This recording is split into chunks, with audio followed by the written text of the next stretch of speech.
ఇవాళ విచక్షణ రహితంగా ఏదైతే సిటీ బస్సు ఛార్జీలు పెంచిందో దాన్ని నిరసిస్తూ బీఆర్ఎస్ పార్టీ తరఫున ఇవాళ చలో బస్ భవన్ కార్యక్రమానికి పిలుపునిచ్చినాము. అక్కడ ఆర్టీసీ యాజమాన్యంతో మాట్లాడి మరి ఇదేనా మీ గవర్నమెంట్ యొక్క ఇన్నోవేటివ్ థింకింగ్ అని అడగబోతా ఉన్నాం. ఇవాళ రాష్ట్ర ప్రభుత్వం ఏం చెప్తోందంటే ఇదేదో చాలా గొప్ప పని మేము చేస్తున్నది అన్నట్టుగా మహిళలకు ఫ్రీ బస్ ఇస్తున్నామని చెప్తున్నారు. మహిళలకు ఫ్రీ బస్సును మేము స్వాగతిస్తున్నాం. కానీ మహిళలకు కూడా ఇవాళ బస్సులో సీట్లు దొరకని పరిస్థితి ఉన్నది. మహిళలకు కూడా ఇవాళ ఇబ్బందులు ఎదురవుతా ఉన్నాయి. బస్సుల సంఖ్య పెంచండి, అట్లాగే ఏసీ బస్సులకు కూడా ఫ్రీ బస్సును అమలు చేయండి. మేము కాదనట్లేదు, మేము స్వాగతిస్తున్నాం.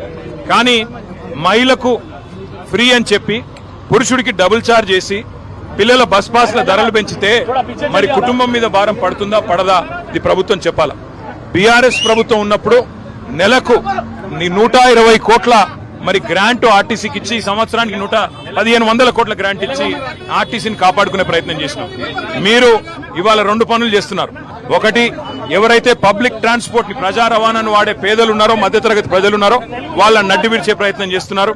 అట్లాగే మరొక వైపు ఆర్టీసీని ప్రైవేటీకరించే ప్రయత్నం చేస్తా ఉన్నారు. కార్గో సర్వీసులు గతంలో 100 కోట్లు ఆర్జించేది సంవత్సరానికి ఆర్టీసీ కార్గో. కేసీఆర్ గారు ప్రారంభించారు కార్గో సేవలను.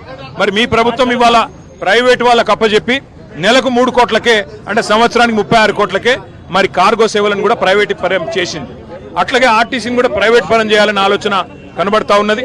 ఒక కుక్కను చంపే ముందు పిచ్చి కుక్కను ఎట్లయితే ముద్రేస్తారో ఆర్టీసీ నష్టాల్లో ఉన్నది అని చెప్పి ఇవాళ ఆర్టీసీని ప్రైవేటీకరించే ప్రయత్నం ఏదైతే రాష్ట్ర ప్రభుత్వం చేస్తున్నదో తప్పకుండా దీన్ని బీఆర్ఎస్ పార్టీ తరఫున నిరసిస్తున్నాము. తప్పకుండా ఈ పెంచిన ఛార్జీలను వెంటనే తగ్గించాలని డిమాండ్ చేస్తున్నాము.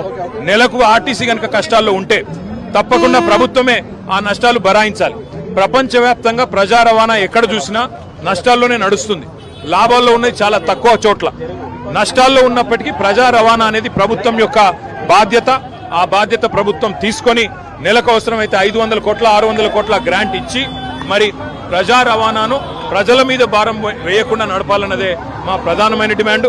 అట్లాగే ఆర్టీసీ ఉద్యోగులకు ఇచ్చిన ప్రతి మాటను ప్రభుత్వం నిలబెట్టుకోవాలి.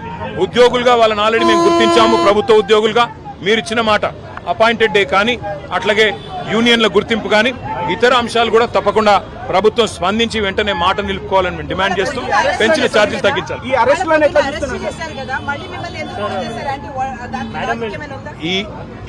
ఈ కాంగ్రెస్ పార్టీ ప్రస్తుతం రాష్ట్రంలో సర్కారు నడపడం లేదు, సర్కస్ నడుపుతోంది.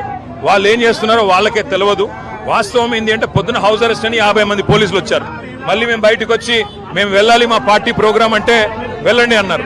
సో మరి వాళ్ళకి తెలియదు. ముందు హౌస్ అరెస్ట్ అని చెప్పింది వాళ్ళే, మళ్ళీ తర్వాత మీరు వెళ్ళవచ్చు అని చెప్పింది వాళ్ళే. మా ఎమ్మెల్యేలని చివరికి మా కార్పొరేటర్లను కూడా హైదరాబాద్ నగర వ్యాప్తంగా అందరినీ అరెస్ట్ చేసి కొంతమందిని పోలీస్ స్టేషన్ తీసుకుపోయారు, కొంతమందినేమో అలౌ చేశారు. అందుకే అంటున్నా వీళ్ళు సర్కారు నడపట్లేదు, సర్కస్ నడుపుతా ఉన్నారు.